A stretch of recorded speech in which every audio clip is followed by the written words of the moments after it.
Welcome back to Class on Grass podcast, season 2, episode 28.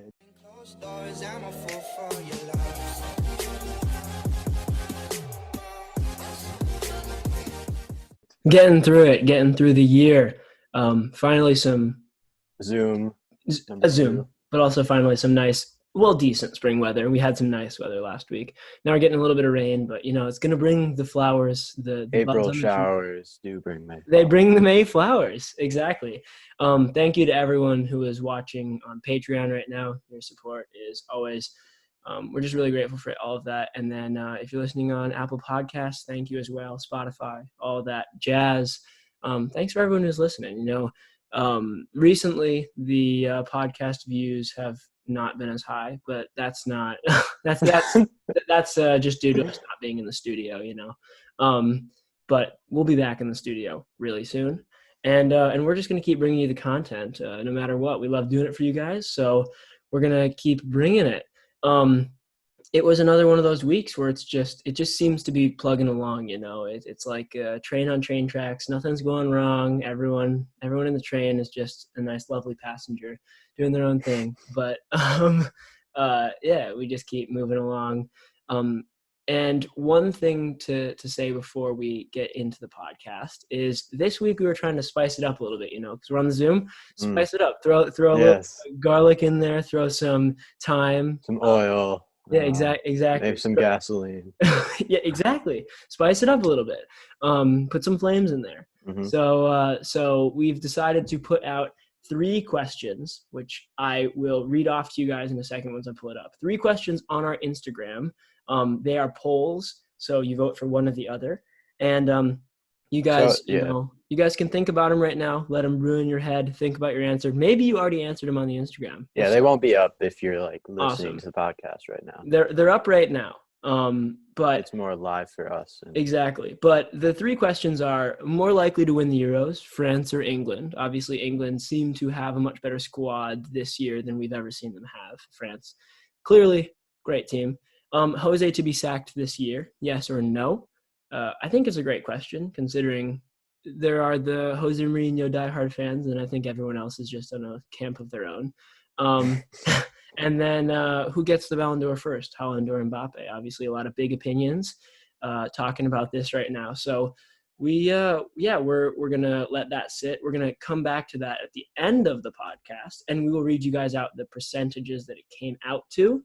See which sides of the poll got the better end. And without further ado, let's get into what happened this week. Yeah, so like you said, it was a very normal week in the Premier League. I'd say the biggest game, which we'll cover, is the Man United Spurs game, where Spurs yet again dropped points from a leading position. I believe they are up there with the highest. I'm not sure. But they were leading 1-0 at half. And then lost 3-1, 3 unanswered goals from Man United, who really picked it up in the second half, as we see pretty much throughout the season. They're just such a second-half team. And then, Spurs really just collapsed once again. Man United really they should have scored in the first half, but it was called off for a very weak call. But I'd say Spurs were never really in the game. I think they're kind of holding on, especially after Man United tied it in the second half. I think it was all Man U since then.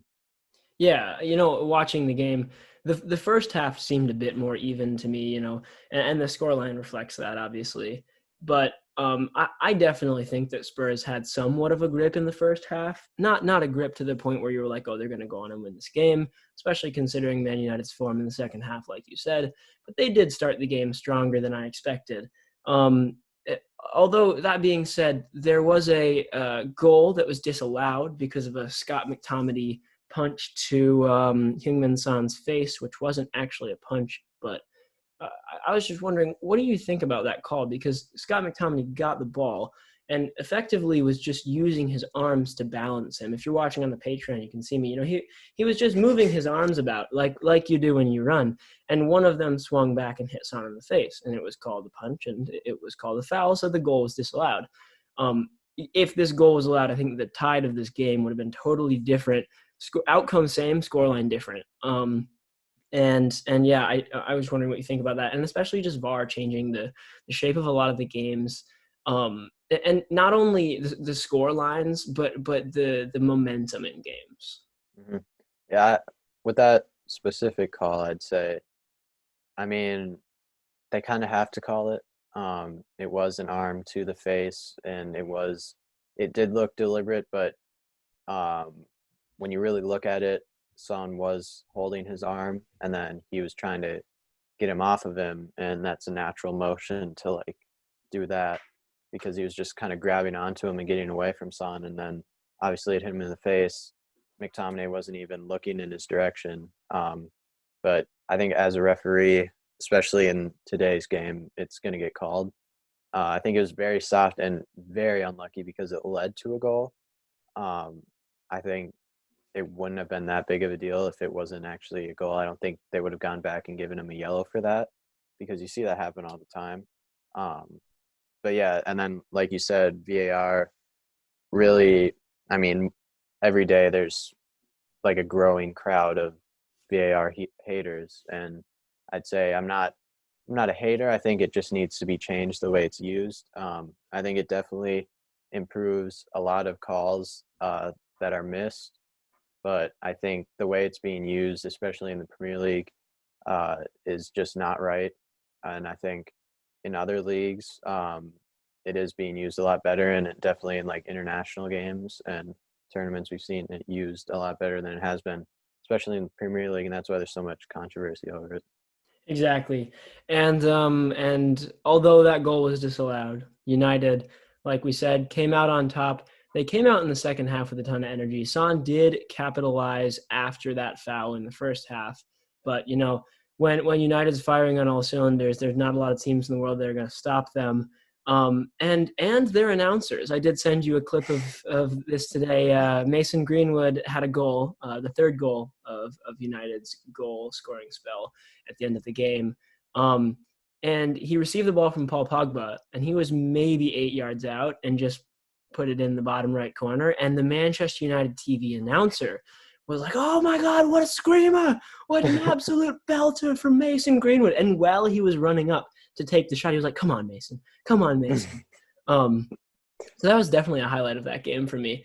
But yeah, Man United looking really good in the second half. Pogba was very good. Pogba played extremely well, possibly a good showing for him to move over to Andrea Pirlo's side, who rates himself a 6 right now. Did you see that on Instagram?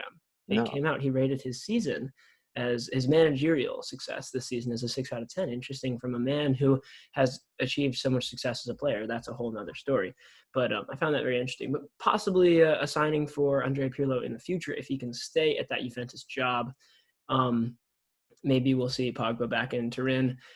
But yeah, honestly, helping Manchester United a ton get those 3 goals. And there was definitely some beef between the managers after the game. I will read off the Yeah, two. you need the exact quotes between Yeah. the two because it's just hilarious. Exactly. So Ole said, if my son stays down like this for 3 minutes and needs 10 mates to help him up, he won't get any food. This is referring to Heung-min Son staying down for so long. Hmm. And then Jose replies, Sani is very lucky that his father is a better person than Ole, because I think I am a father. I think as a father, you always have to feed your kids. Doesn't matter what they do. And then someone in the comments replied with an extremely cheeky response to this, saying it's okay if Ole doesn't feed his kids because Rashford will feed them. But which was quite cheeky. But yeah, just some good banter from the managers, and it's typical Jose, just typical Jose. Mm. Trying to find anything, Well, no way is Ole not going to feed his kids, but I he's a thought it bad was father. extreme what he said. I was like, geez, he wouldn't feed his kids. And then, of Yeah, course, Jose takes it another he level. He's like, capitalizes on it. you have to steal for your children if they're starving. It's like, Yeah. guys, it was a flop. You're talking about your children. I will not feed my child if he does that. They'd like both decide that they're not going to feed their actual children. We're fasting our children for the next week. What's going on? But yeah, I mean, typical stuff from Jose Mourinho. Just being himself. What we love to see. Will it get him fired? Possibly, You but usually see these type of funny moments at the end of his, his time exactly, at a club. exactly. He kind of comes off the rails. I remember when he was with Man United, when Fellaini scored like a last minute winner or equalizer. He just absolutely smashed a like cart of water bottles on the sideline, and like, and then he would like spray his water bottle at the camera as well. Like Yeah, I he remember just that gets, one. yeah, he gets extremely loose. Like Do you whenever he think? knows he's getting fired. Yeah. Do you think there's anyone at Tottenham right now who's gonna end up like Luke Shaw? Who, Luke Shaw was honestly, if we're going to use the best words for it, bullied by Jose Mourinho while he was at Manchester United. Jose Mourinho called him fat so many times. And he said that as a footballer, he had the technical abilities and the vision, but he did not have the soccer IQ to play the game. Explicitly told that to the press, all of these things, which demoralized Luke Shaw to a large extent. Now we're seeing Luke Shaw coming out of his shell, starting England left back. If you watch this Spurs game, you will know how good Luke Shaw's outside the foot pass was for. It didn't actually end up a goal, but he played it in. Wan-Bissaka played it across, and if it was a better cross back to Cavani, it would have been another goal Hmm. for their tally. But Luke Shaw just there's something about his play right now that is it's speaking absolute wonders about him as a player. And I saw some people, talking after the game on Twitter and stuff like, oh, it's not Jose Mourinho who is making him a bad player. Luke Shaw just responded to that well, and now he's playing well. He got better from Jose Mourinho's feedback, and it's like maybe, but maybe it's just because he's not under Jose anymore. So do you think there's anyone at Tottenham who might end up in a similar situation? I Two names popped into my head as soon as you asked that. Number one, I think, is the more obvious is Dele Alli, of course. Um, I mean, he did kind of. Do you remember if he was any good towards the end of Pochettino, or was he then starting that kind of decline? I think he was starting the decline. But when you see a player like Dele Alli, it reminds me of Jesse Lingard. You Mm, know, it is almost impossible to think that that player has just lost everything. You don't lose your intensity for the game and your soccer IQ and your touch like that. It doesn't just go away. It's something in hmm. your head once you get to that level. Yeah, So a coach can get it out of Dele Alli. I mean, I remember that unbelievable goal where he got it and he flicked it over the guy's head and did that 180 spin and then yeah, volleyed it in. He was one of the phenoms before the 2018 World Cup where everyone was like, oh, it's like him and Lozano. People were like, oh, what are these guys going to do? Yeah, I think that Dele is a bit younger than Jesse. We could see a similar career path for Dele Alli. I mean, I hope he's a great player, and I rate him. yeah, yeah, definitely. I think either he might see who the next manager is and see if he does gel a little more, or like you said, I'd love him to go out on loan, um, somewhere. Doesn't even have to be in England, but Yeah. somewhere where all the pressure is off of him and he can just kind of just play and try and Hmm. get back to that form. Like you said, it was like 2016, 2018. He was really Yeah. just the next big thing in the Premier League. Um, and then secondly, the second player I think would really benefit would be Danny Rose. And Agreed. I believe Great left back. I think he's on loan at Newcastle. I'm not sure if he actually got sold, but I He's remember on in loan. the documentary, the All or Nothing with the Spurs team, he had like a big argument on camera with Jose and really got shut off from the first team. He was very good under Pochettino. He was a Yeah. regular, and he has also fallen off. And I like him as a player, so I really hope to see him back in that squad or in a top squad as well. Yeah. Exactly. And like you said, he's a great player. Um, And yeah, I just like to see him do well. It's hard for me to believe he's going to beat out Sergio Reguilon for that left back spot. I think Reguilon's doing a fantastic job at Tottenham right now. Um, but then again, you just don't know. Like Luke Shaw is better than Reguilon, and Luke Shaw 2 years ago, I'd been Yeah. like, excuse me, no way. Um, Yeah. but people can surprise you. You have to keep your eyes open. So maybe a move is best for Danny Rose. Maybe getting back to Tottenham would be good. Um, But those big arguments, it surprises me how often they happen. We saw it with Yeah. Matt Ritchie a little bit ago with Newcastle, right? Got really mad at Steve Bruce, was it? And Yeah. In yeah, the training, yep. exactly. And it happens often. So it's interesting how teams deal with that dynamic. But yeah, lots of stuff going on at Spurs right now. Harry Kane has reportedly, from a lot of reliable sources, not going to name them all because I can't even remember, but he hasn't actually said this, but he's been debating leaving if Tottenham don't get a European spot next year. It might have been Champions League, but it might have been Europe because I think Champions League kind of off limits now for him. Mm-hmm. But if Harry Kane leaves that team, for one, I feel really bad for Son. And two, and he's left with no one, really. Exactly. And then two, I don't know where he'll go. Like I'm confused at Harry Kane is like Tottenham. It's kind of He like is, Messi leaving Barca. It's just it's a different level, obviously, but it's just like Harry Kane he just looks like he belongs at Tottenham. Yeah, and you don't you picture him, Man United, Nope. Real Madrid. Can't picture it. I can't picture a team where it's like, yeah, sure. I can picture Haaland at any team. Literally any team. I can even picture Messi more yeah. at like a PSG or Boca Juniors or somewhere like that. I can picture that easily. Mm-hmm. But with Harry Kane, for some reason, it just doesn't look right with the clubs he's rumored about. So, but again, he hasn't won trophies. Audi Cup doesn't count. He hasn't won trophies. And as a player, I think there's two things that you go for as a player, and that's achieving great success as an underdog and also achieving great success as like a team player of a great team. And I think that I really, if I'm looking at that underdog statement, I think he's done that. I mean, the Champions League where Lucas Moura scored those 3 goals against Ajax, that was an unbelievable story. That's something that'll never leave him. He did unbelievable stuff there. But then obviously now you got to go win trophies. You got to actually prove what your worth is if you want to ever win awards.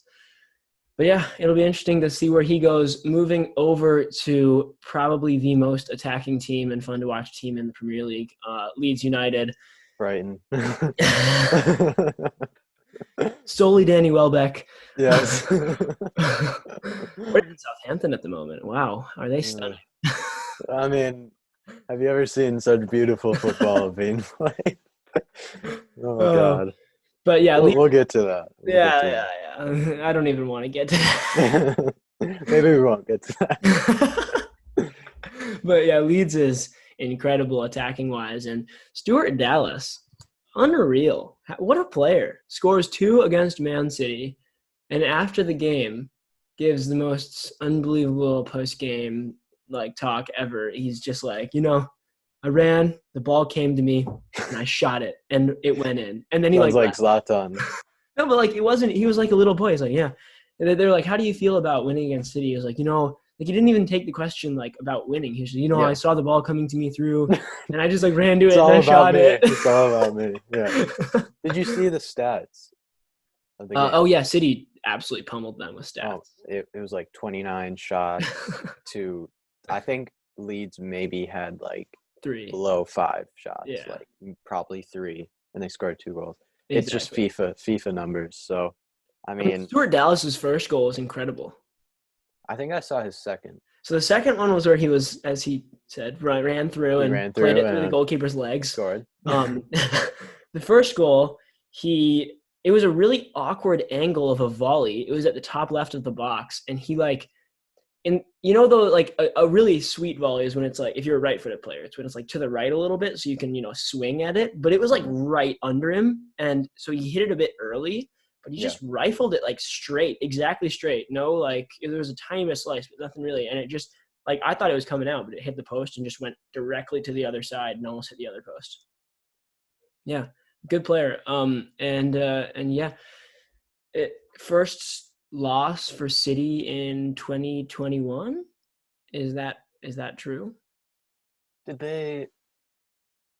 Well, so they ended that. They still didn't have the win streak, I believe. I believe they ended it from somewhere. I'm forgetting where, but yeah, so it wasn't part of their win streak, but yeah, I think it's maybe their second loss of Yeah. the I mean, they've been 2021. doing unbelievable 2021, and Pep did come out after the game. One thing I noticed, Ruben Diaz wasn't in the lineup. A lot of people questioned this because Ruben Okay. Diaz has literally been in the lineup every single game for Man Mhm. City since he came to Man City. Um, and I mean, clearly they paid for it, but Pep came out after the game and said, I am not in any way blaming any of my players. I have full trust in them. They can do more than I can do on the field. I believe in them 100% and don't think it's a problem of who was on the field because I trust all my players to be the best in the world. And we were just unlucky on the day. And I think that's really good from Pep, you know. Yeah, Especially like it's easy to trust the players when you have the squad that he has, but again, like world-class managers can get pretty mad when they lose, like especially to a team like Leeds where it's just smash and grab, you know, hmm or that last yeah, goal and then take the 3 points straight from City's hands. yeah. We talked about that too with Pep a couple episodes ago. I think Yeah, just how there's like a reason he's the best manager, and it's not because of tactics wise. It's like how he deals with players and how he deals with exactly. losses, with the very few losses he has, but like how he deals with that and how he just keeps winning. And yeah, it is remarkable. So Exactly. And moving over, one more player, we kind of touched on it a bit, but who is outstanding yeah, since he left Manchester United. And I saw a poll of is Jesse Lingard the best player in the Premier League right now, and it was like 82% yes. Probably because of hype, but yeah. I don't still, know. still incredible numbers to be getting on a poll. And yeah, I mean Jesse Lingard, what a man, what a player! Did you see the kids see him in West Ham in his car? There's these like 5 school kids who saw him in West Ham, and they just went absolute bonkers, like trying Really. to run, like stop his car and like run all over him. They're like videotaping him everywhere, and he actually class guy, class guy. He rolled down his window, took one of their phones, and took like a selfie video with them, like talking to them. That's great. Yeah, That's what a great. class guy outside But of the training ground and everything, just like driving around. nice. Yeah, would you I just thought of it. Would you, because it's been Lingard and then I'd say probably Gundogan this season Mm-hmm. with that when he had that streak of like again like 8 goals in like 7 games. Would you which player would you take on your team? Lingard of right now or when Gundogan was scoring like crazy?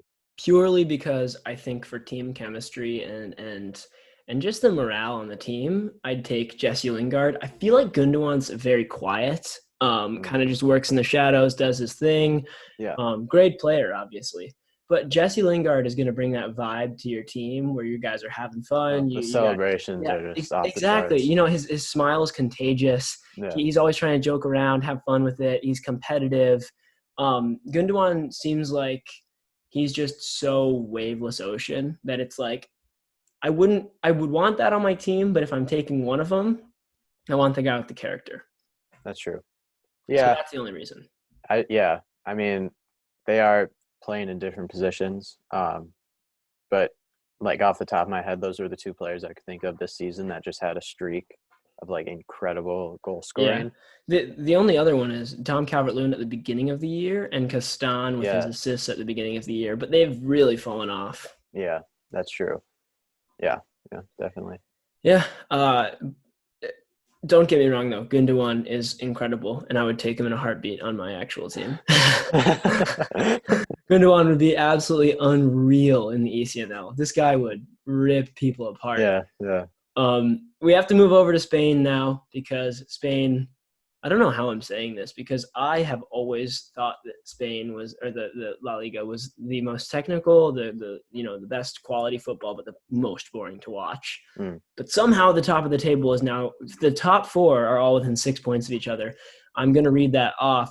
It's obviously Barca, Real Madrid, Atletico Madrid, but then also Sevilla. Not like huge, like whoa, Sevilla are in the top They've always been 4. up there. Yeah. Yeah, sometimes it's Valencia, sometimes it's Sevilla. But Atletico Madrid lead with Real Madrid and Barca behind. Atletico has 67, Real Madrid 66, Barca 65.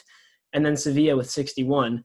They've all played the same amount of games, and there's 6 games left. So that is going to be, if you guys are looking for a game to watch or like a league to watch towards the end of the season, watch La Liga right now, especially with the big teams. That's going to be an incredible race. And whoever wins that. I mean, it's just you need so much stamina to go till the end of the season pushing that hard, Yeah. just like all of those games. Then it actually comes down to the final day. That's like Especially with a 4-team race. crazy. Like when it's a 2-team race, it's fun for like the fans. Mm-hmm. And I guess I feel like it's definitely easier if it's close with 2 teams if you're a player, because you're only focusing on what that other Now team's it's like, results are. oh, nice, Now it's Barca like, lost, but oh, Real Madrid just won. yeah, they have to win, and then they have to lose by 2 goals for goal differential, and it's like it's going to be just madness. It's going to be towards the end. crazy. It is going to be absolutely crazy. But yeah, we just had to cover that for a little bit because if you are looking to watch a game, go watch that one. Moving back over to England to the part of the podcast that I am not looking forward to as much because my team is just draw merchants. And for some odd reason, Southampton can't seem to figure out a way to get the ball in the back of the net. And also keep the ball out of their own net. Yeah, I'd say that's the bigger problem at the moment.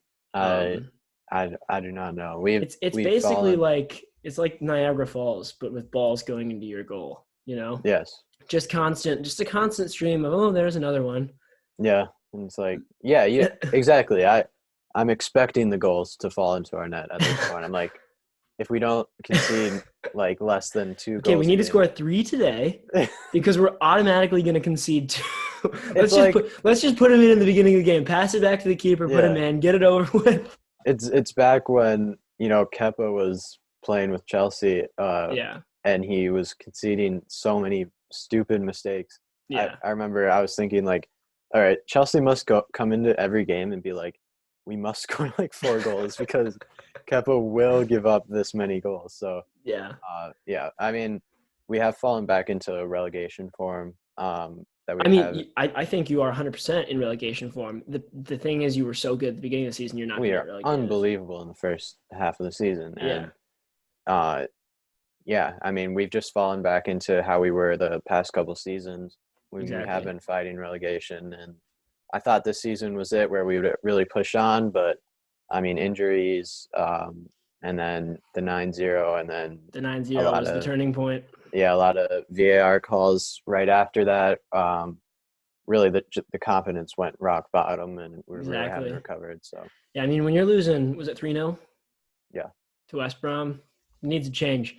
But not Ralph. Ralph can stay. I love Ralph. I mean, yeah, but someone has to be blamed for the form. Get Djenepo out of He's not even playing. He hasn't played like a minute. He's got an effect on the locker room. Yeah. Brighton seem to have quite the opposite problem. Brighton we are very solid in the back. Like, we will only concede 1, max maybe 2 every game. But the last time I saw a score feels like it was 4 years ago.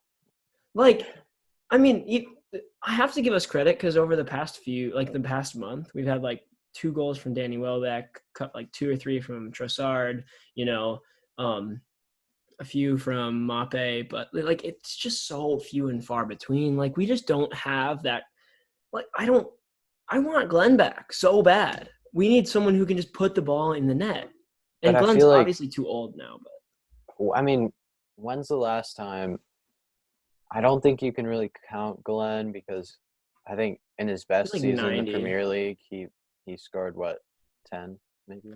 He scored 13, but 9 were penalties. Yeah, so like I don't think in the history of Brighton you have had a marquee goal scorer that will score. Like we've had Danny Ings, yeah, Pella, and Pele, what a beast! Not the real Pele, the fake Pele, the Italian. The Italian Pele, what a beast! Yeah, and I think I'm FIFA 15 on my phone. Yeah, so we've usually relied on like one good goal scorer every season. I mean, sadly, when we were in a relegation fight, it was Charlie Austin. But playing in I feel like you just championship. I feel who you need, or we need, should I say? We need Daryl Dike. DK. Yeah. No. You know who I'm talking about? Yeah. On Barnsley. Yeah. Yeah. What a beast! He scored like 8 goals. 8 goals. Last thing we're going to cover before we go into the polls. Daryl Dike, an American who's being loaned out from Orlando City FC, I think.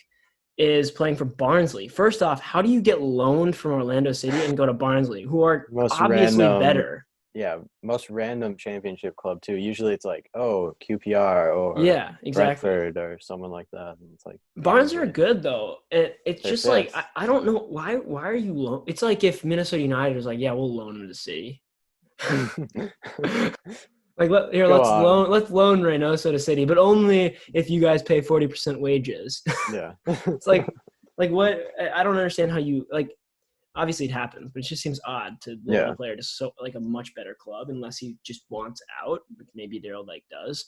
Um, but he broke the record. He is the highest scorer of an American in the championship ever. So big ups to him, especially considering he's not a very big name among the U.S. men's national team. Not really considered He in should that be now. Yeah. striker, and not really considered in that striker talk right now. I think two players I'd have to put in there would be, and I have some bias towards Matthew Hoppe because I've seen him before, and like he somehow I have like a connection, like to the Barca in Arizona, and he played there when I went there for a bit, and all that kind of stuff.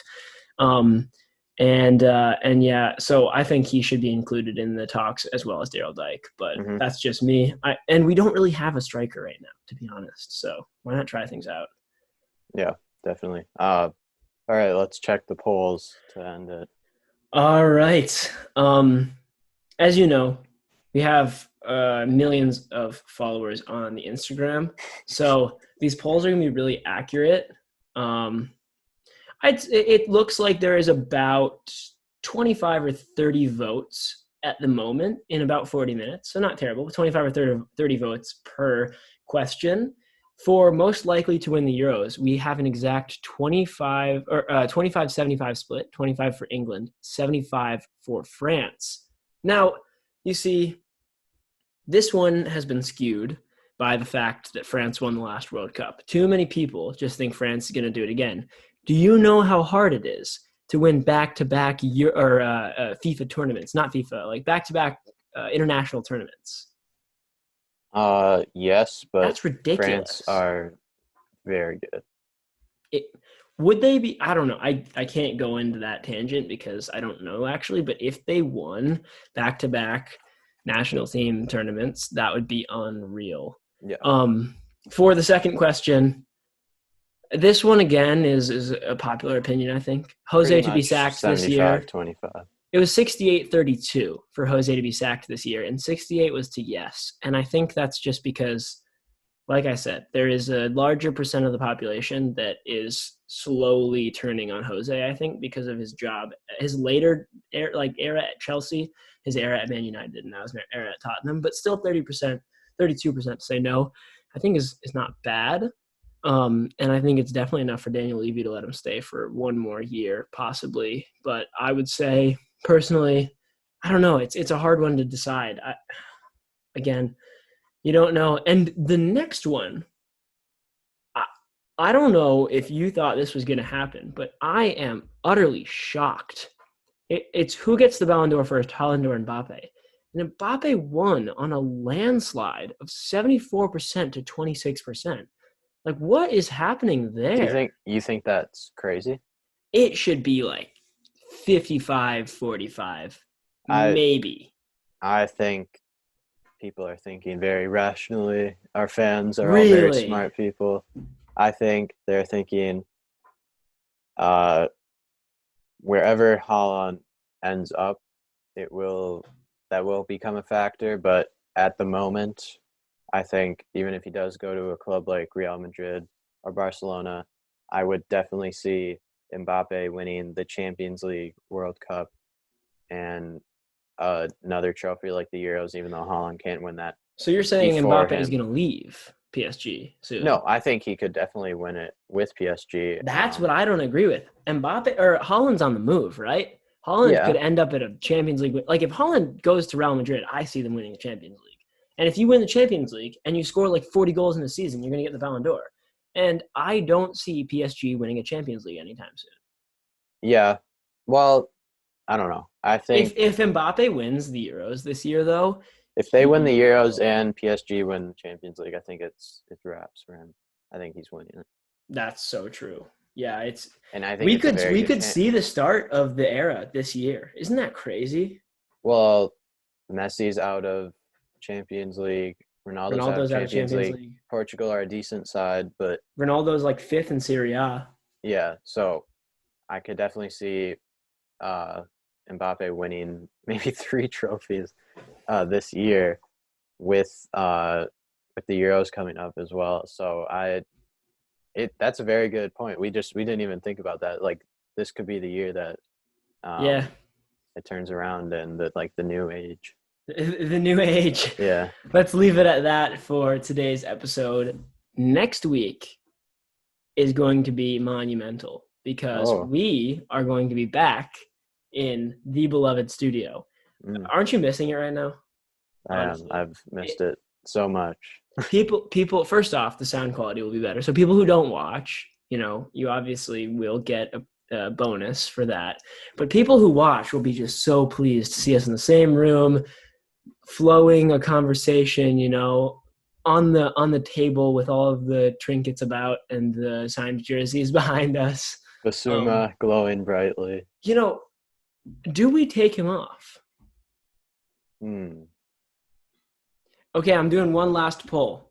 If you're listening to this podcast and you saw that Instagram poll, now. Well, who would we replace him with?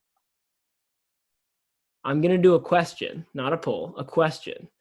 Should we take Bissouma off the wall? And if so, who do we replace him with? Okay. But say they decide someone we don't have. Then we go forge a jersey. Well, we have so many connections. We'll just DM the player. Hey, exactly. Can we get a jersey real quick? Like if you guys say like Marlos on Galatasaray, I'll just send him a quick message, be like, Marlos, can you send us the jersey? He'll be like, why not? I want to see it on Class on Grass Media. Yes. I watch every week. So be like Marlos, become a patron. You know what I mean? Patron. Yeah. Is it like a patron? I don't really know. It's a patron of Patreon. Yeah, become a patron of Patreon of Class on Grass Media. See how I did that? Yeah. Like Marlos, who definitely is a patron of Patreon of Class on Grass Media. Oh, also very exciting things to look forward to involving the new MLS season, maybe. Exactly. New content. So you never know. We are in talks with the media people at MNUFC. That's all we can say. All right. We will see you guys next week. Peace.